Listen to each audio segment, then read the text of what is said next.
राजस्थान में इन दिनों एक चर्चा जोरों पर है जिसमें अरावली पर्वतमाला को लेकर विरोधाभास देखने को मिला है।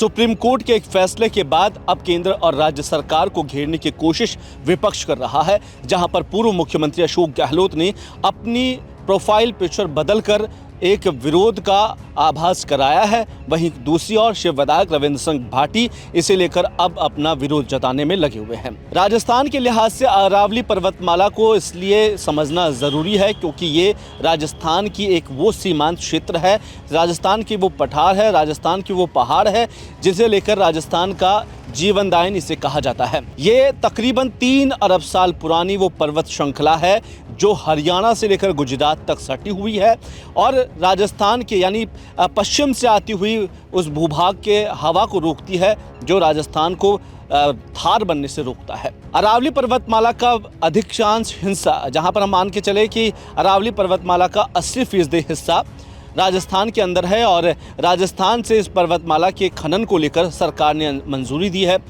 क्या इस बात से सरकार जानकारी नहीं रखती है कि अगर इस पर खनन हुई तो क्या इसका असर पड़ेगा? राजस्थान में पिछले कुछ दिनों से ये चर्चा थी कि अरावली पर्वतमाला में जिस तरीके का सुप्रीम कोर्ट ने फैसला सुनाया है उसे कितना सही माना जाए, कितना सही नहीं है, इसे सरकार को पुनर्विचार करने की आवश्यकता है। हो सकता है कि अगर आप इन 100 मीटर से नीचे हुई पहाड़ियों को खनन करते हैं तो आपको वहाँ पर पत्थर मिलेगा, मिट्टी मिलेगी, बजरी मिले, शायद हो सकता है कुछ खनिज मिले, लेकिन आने वाले भविष्य के लिए आप क्या छोड़ कर जा रहे हैं, ये सरकार को ज़रूर सोचना चाहिए। एक और सरकार एक पेड़ माँ के नाम, हरियालो राजस्थान, तमाम तरह के अभियान चलाकर इस बात का सबूत दे रही है कि सरकार हरियालो राजस्थान और हरी क्रांति की ओर संकल्पित नजर आई है। लेकिन क्या जब अरावली पर्वतमाला के लिए इस तरह का फैसला सुप्रीम कोर्ट का आया है, क्या सरकार इस पर चेतेगी? क्या हमें इस बात को नहीं सोचना चाहिए कि पीढ़ियों से चली आ रही एक परंपरा, एक विरासत हमें मिली हुई है, उसे ज़मीज़ोद कर देना, उसे अपने निजी फ़ायदे के लिए ख़त्म कर देना, यह क्या सही है? कल रविंद्र सिंह भाटी की एक प्रेस वार्ता में उन्होंने साफ कहा कि सरकार अपने चहितों को, अपने चाहने वाले लोगों को और कुछ माफियाओं को फ़ायदा पहुँचाने के लिए रेड कारपेट बिछाकर उनका स्वागत कर रही है कि आइए और राजस्थान को खोखला कीजिए।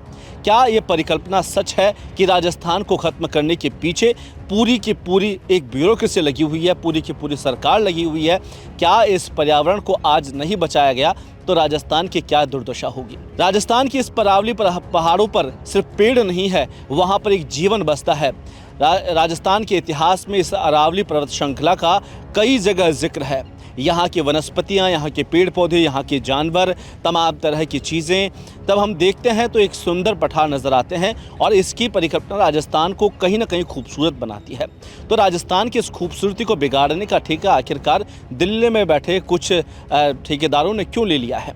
क्या इस पर विचार करने की आवश्यकता नज़र नहीं आई?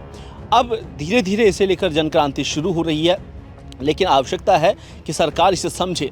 जब 2025 का बजट विधानसभा में पारित हुआ तो सरकार ने हरियालो राजस्थान का संकल्प लेते हुए ये बात कही कि 250 करोड़ रुपए हम आवंटित करते हैं अरावली पर्वतमाला के विकास को लेकर, उसके परियोजना को लेकर, उस पर्वतमाला में किस तरीके से विकास हो सकता है, उसके कैसे संरक्षित रखा जा सकता है, तमाम तरह की बातों को लेकर सरकार ने 250 करोड़ रुपए बजट पेश किया।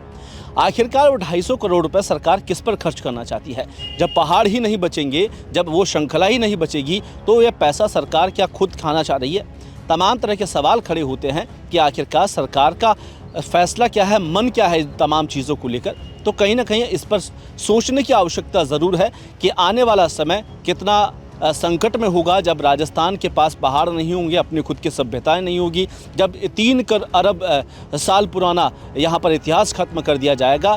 तो क्या कुछ लोग इस बात का फैसला लेंगे कि राजस्थान में जो पहाड़ियाँ हैं वो 100 मीटर से नीची है, उन्हें आइए और इसमें माइनिंग कीजिए और यहाँ से जो कुछ निकलता है उसे लेकर चले जाइए? तमाम तरह की चीज़ों को सोचने की आवश्यकता है। अभी फैसला धरातल पर नहीं उतरा है। क्या पुनर्विचार करना आवश्यक है? जो कि राजस्थान के यहाँ पर 3-3, 4-4 मंत्री सेंट्रल में बैठे हुए हैं, यहाँ से खुद बीजेपी की सरकार राजस्थान में है, तो इस विषय पर जोर करना आवश्यक है। ध्यान देना आवश्यक है कि आखिरकार आज की हमारी आवश्यकता आने वाली भविष्य की पीढ़ी को बिल्कुल खत्म ना कर दे। और यही वजह है कि बार बार जब लोग इससे विरोध में खड़े हुए हैं तब तक एक बड़ी क्रांति हुई है और क्रांतियों को रोकने की जो जहमत है ना पार्टियों में ना सरकारों में।